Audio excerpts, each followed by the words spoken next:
নমস্কার দর্শক বন্ধুরা, আজ আমি সুজির হালুয়ার রেসিপি আপনাদের সঙ্গে শেয়ার করছি। খেতে খুবই সুন্দর হয়, অবশ্যই আপনারা রেসিপিটা ট্রাই করবেন।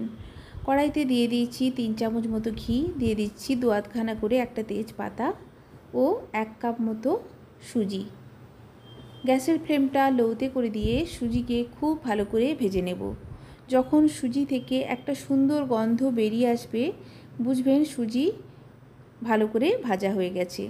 কালারটা হয়ে যাবে সুজির তখন গোল্ডেন ব্রাউন হয়ে গেলে আপনারা বুঝবেন যে সুজি খুব ভালো করে ভাজা হয়ে গেছে।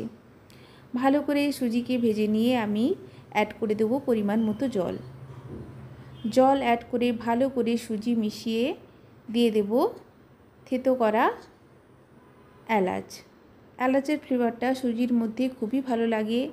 ভালো করে মিশিয়ে অ্যাড করে দেব চিনি ভালো করে মিশে গেলেই রেডি সুজির হালুয়া।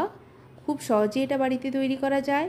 বাচ্চাদের স্কুল কলেজের টিফিনেও আপনারা এইরকম সুজির হালুয়া বানিয়ে দিতে পারেন। লুচি, রুটি, পরোটার সঙ্গে সার্ভ করতে পারেন। খেতে দারুণ লাগে। রেসিপি ভালো লাগলে চ্যানেলকে অবশ্যই সাবস্ক্রাইব করবেন।